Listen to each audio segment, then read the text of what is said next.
Ah, is that you, Emily? It's me. 10 years ago, my ex-husband David eloped with my son's wife, and he has been missing ever since. Despite not wanting to even think about those who betrayed my son and me, let alone meet them. I received a call from my ex-husband for the first time in 10 years. And, unbelievably, over the phone, my ex-husband had the audacity to ask me this. You're living in the family home now, right? I know it's sudden, but could you move out? I was dumbfounded by my ex-husband's request. After 10 years of no contact, he gets in touch, and for what? To demand the house so he can live with his affair partner? Seeing you're still living there, you haven't remarried, have you? Just move out already. Faced with my ex-husband's further mockery, I felt a surge of anger for the first time in 10 years. Fortunately, he was unaware that my living situation had changed over the past decade. That's why I said, unfortunately, there's no family home to return to anymore. What? After these 10 years, I was determined to make my ex-husband pay. That's what I resolved to do. My name is Emily. I am 60 years old and work as a part-time teacher at a private school. Although I've reached retirement age, my salary has decreased, but I continue to work part-time. Perhaps it's because I have childhood memories of admiring my parents, who were renowned teachers, and growing up watching their backs. I had a husband named David, but we've been divorced for 10 years now. And now, after a long decade, I never thought I would see that man again, especially after such a terrible separation. Yet, his sudden reappearance marked the beginning of this incident. Going back to when I was 21 years old. I met David during our college years while working part-time. I was working at a tutoring school as a part-time instructor, partly to study for my future teaching career. David joined the tutoring school as a new part-time instructor after me. Although David was older, I had been working there longer, and the head of the tutoring school assigned me to support him. As we worked together, we became close, which led to us dating. After dating for 3 years while continuing our part-time jobs, we got married upon graduating from college, and later welcomed our son, Max. By the time Max was born, I had secured a teaching position, so we reported our marriage to the tutoring school we had left and celebrated grandly. 25 years later, Max grew up and was set to marry Sarah, whom he met at a design college in New York. As parents, we were genuinely happy for Max's marriage and spent our days earnestly hoping he would have a wonderful and happy family life. Suddenly, Max contacted us saying, "There's something I want to ask," and returned home. After marriage, Max had been busy with his work as a figure sculptor and hadn't returned home much. So I was excited to welcome him back after so long. However, Max had a troubled look on his face. "Mom, you and Dad are getting along well, right?" "Yes, we are." "Is something wrong?" When I responded, Max hesitated for a moment, then with a determined look, he leaned in closer. "Actually, I saw Dad walking in the city with Sarah the other day." "What?" According to Max, he had witnessed Sarah walking arm in arm with David last Friday night. Moreover, it was near the hotels. On his way home from work, Max witnessed them and, suspicious, followed them right into a hotel. It was unbelievable to hear such a thing suddenly. Indeed, David and Sarah were close, like real parent and child, despite being in-laws. But they were never close enough to meet privately, just the two of them. Let alone in a hotel. It can't be. I wish it were a mistake or just a dream too. But this is proof. Max said, showing me a photo on his phone of two people, resembling David and Sarah, entering a hotel arm in arm. That Friday night, David came home late.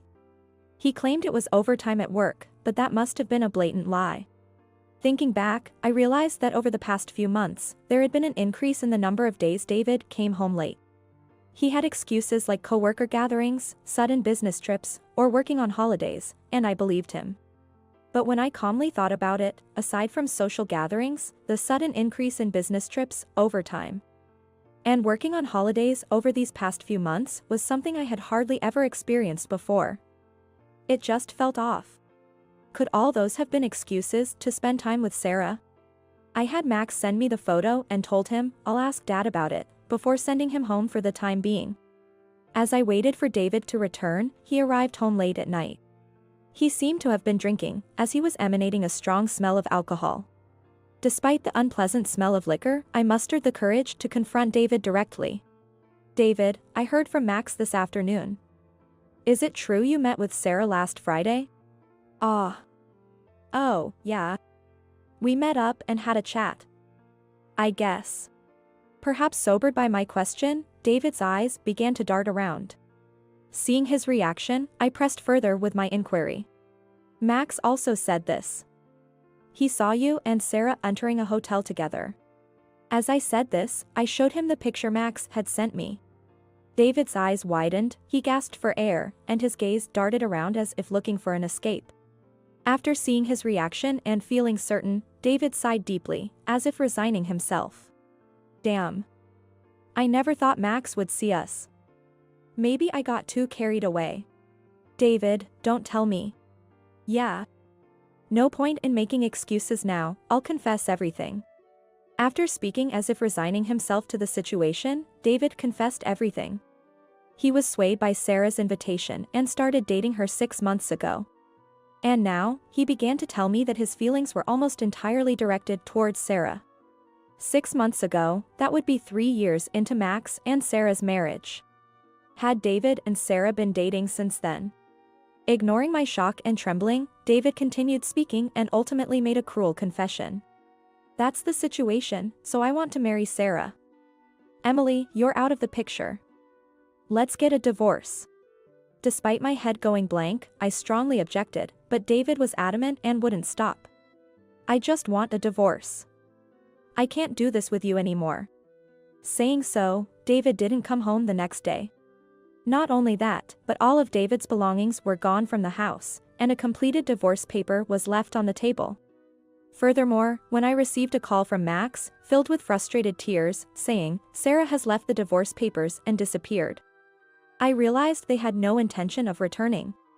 Thus, after David and Sarah eloped and vanished, I was left utterly dumbfounded.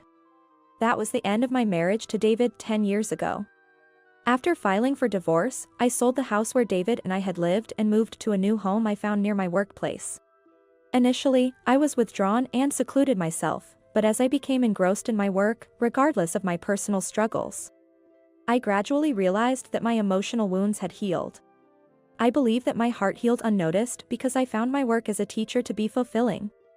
Continuing to dedicate myself to a meaningful job, being allowed to stay at the school in a part-time capacity even after retirement, and spending vibrant days with colleagues and students played a significant role.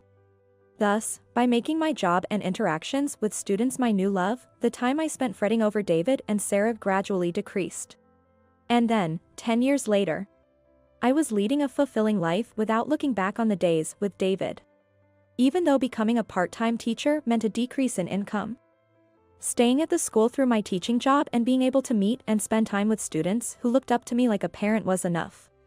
Hearing that Max had thrown himself into his work and managed to recover from the shock of his father and wife's betrayal, I felt relieved. However, one phone call shattered the peace I had found. Hello? Ah, Emily? It's me, David. What? David. Hearing my ex-husband's voice for the first time in 10 years. I never thought I'd hear it again, and I involuntarily raised my voice in surprise. What do you want after all this time? You're not calling to reminisce about old times, are you? My words came out sharper than I intended. It was understandable, though. The last time David and I had spoken was a decade ago, and back then, no matter how much I reasoned with him, he was adamant about getting a divorce. Unaware of my efforts to maintain composure and suppress my emotions as I recall such events, David said this. Hey, now, isn't that a bit cold? Saying that to your husband who reached out to you after 10 years, don't you think that's not right? You're forgetting ex-husband. I don't think of you as my husband anymore, and I certainly don't want to see or even hear your voice. All right, then let's get to the point. You're living in the family home now, right? I know it's sudden, but can you move out? What? With an insensitivity that bordered on flippancy, I struggled to comprehend the barrage of words thrown at me, unable to contain my emotions, and found myself raising my voice once again. Despite my confusion and shaking with anger, David continued speaking. Sarah's pregnant. Kids are more expensive than I thought. Things have been getting tight. According to David's detailed account, it appears that despite a 30-year age difference, he and Sarah eloped and got married. And he says they have lived as a very loving couple. However, everything changed when Sarah got pregnant last year. Before eloping, David and Sarah abruptly quit their jobs, complicating their ability to secure positions at reputable companies because of their work histories. As a result, they took on multiple part-time jobs to make ends meet, living paycheck to paycheck. Amid these challenges, Sarah's pregnancy and subsequent childbirth meant she had to stop working, significantly straining their financial situation. I just can't handle it anymore, so I thought about asking Max for help or going back to my folks. However, Max shut the door on me. And my folks have disowned me as well. Everyone's just so stubborn. As David chuckled over the phone, the faces of his parents and younger brother, whom I had met before our marriage, came to mind. His father seemed strict, his mother appeared to have a strong core, and his younger brother looked serious. After the divorce, we never kept in touch, but I couldn't imagine them forgiving such an infidelity, running away with their son's wife. So you're saying you want to move in here? Yeah. Seeing you're still in the family home, I guess you haven't remarried, right? A single woman with nothing but her teaching career is less important than a daughter having your grandchild. Just move out. His crude words made my anger boil over. Had I idealized David too much in my memories over these 10 years? I never thought he could be this irresponsible. And at the same time, recalling something, I spoke in a hushed tone. Unfortunately, there's no family home anymore. What? My father passed away 3 years ago, and my mother last year. The family home was too big for me alone, so I decided to sell it. There's no house left for you, David. What? Now it was David's turn to raise his voice. Besides, I have no intention of telling you where I live now, and even if you found out, you wouldn't be allowed in. So, never come here. Dead, you say? Then what about the inheritance? If the parents are dead, the house and money should go to you, right? David's words, focusing only on the financial aspects following my parents' death, made me frown in disgust and anger. By the looks of it, while discussing the reliance on my family home and such, they were likely plotting all along not only to take my money but also to seize my parents' inheritance. But that was counting one's chickens before they're hatched, and now it was too late. All the money from my parents' inheritance, along with the family home, went to me. My parents said they wouldn't leave a single penny to a shameless man who eloped with his son's wife. What? Going back to the day I divorced David, 10 years ago. Upon hearing about David and Sarah's betrayal from Max and me, my parents were furious. It's no wonder they were angry. David had been treated like a real son and trusted by my parents ever since before we were married. Only to betray that trust by eloping with his son's wife and hurting both his son and wife in the worst possible way. The first thing my parents did during their lifetime was to sort out the inheritance and prepare a will. They prepared a will to ensure that everything, including the family home, would be inherited by me, in case David and Sarah ever came back. 7 years passed since then, and my father passed away, followed by my mother last year, and I inherited the family home and the estate. The family home was too large for me to live in alone, and while I didn't want to part with a house filled with memories of my parents, I decided to sell it, honoring their wishes. I hoped it would be put to good use by someone with good sense, rather than being handed over to the likes of David and Sarah. Hearing this reality, David's anger exploded over the phone. Don't mess with me, damn it. Don't talk nonsense. That can't be allowed. There's nothing about being allowed or not. I legally inherited everything through the proper procedures. You and Sarah, who did nothing and just wandered around as you please, have no say in this. Even as I responded, David, possibly enraged to the point of losing sense, showered me with vile abuse before slamming the phone down. And I just stared down at my suddenly silent phone. After abandoning others for their own selfish reasons, they come back seeking help and lash out when things don't go their way. I never thought the man I had spent several years with could be so irresponsible and childish. Just as I was filled with utter contempt, to my surprise, I received a call from Sarah. Despite being related by marriage, she accused me one-sidedly of being heartless for not informing her about my parents' deaths. claiming she hadn't heard about it and chastising me for not telling her. She yelled, but it didn't affect me at all. If Sarah is truly shocked by the loss of my parents, one might expect her to express a wish to pay her respects or request a visit to their resting place. However, there was no hint that Sarah on the other end of the phone would bring up such matters, from her second sentence. It was clear as day that all she thought about was the inheritance, the money. No way, neither this woman nor David will be allowed near our parents' altar. With that thought in mind, I hung up on Sarah abruptly before she could finish speaking. Then, I received a call from Max. "Mom? It's me. Have Dad and Sarah come to you?" "No. It was just a phone call about the family home and the inheritance, you know." Hearing my answer, Max sighed over the phone. "I see. They came directly to my place before, so I thought they might, but it looks like they ended up calling you after all." "Max. Are you okay? Did they do anything to you?" "It's okay, Mom. They just banged on our door and made a big fuss. As soon as I said I'd call the cops, they scampered off." But changing the subject, "I've got an idea," Max said, and then shared his thoughts with me. Hearing his plan, I decided to cut ties with David and Sarah once and for all, for my sake and to protect my son, who had started a new life.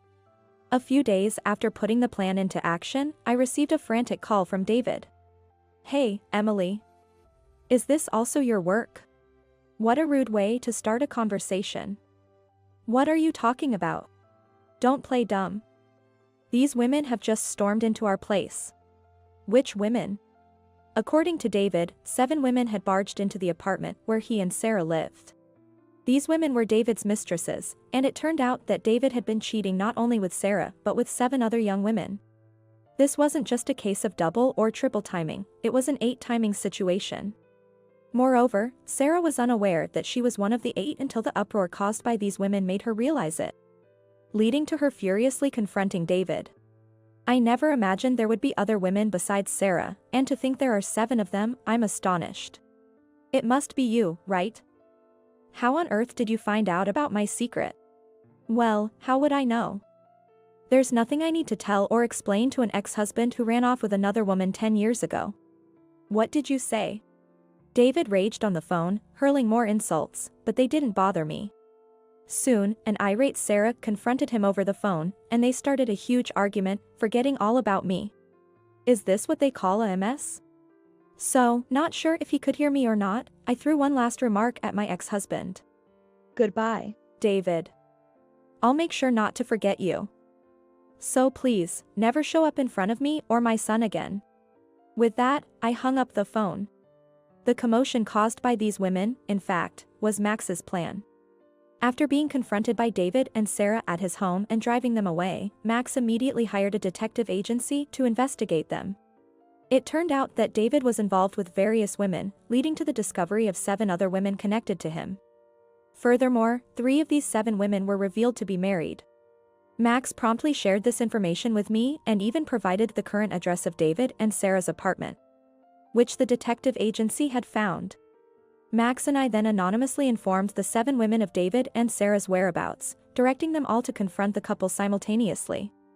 The ensuing chaos at David and Sarah's apartment escalated to the point where the police had to intervene. As expected, David's relationship with Sarah ended, and he was left with a lot of debt from spending money on 8 women. The amount of debt exceeded $10,000. David lost Sarah, his home, and his money, and has since been living as a homeless person in a park, where a coworker spotted him participating in a food distribution. Sarah had a habit of spending lavishly and thus had a large credit card loan. She had no choice but to cover the costs through borrowing. But shockingly, her source of loan turned out to be from unscrupulous lenders.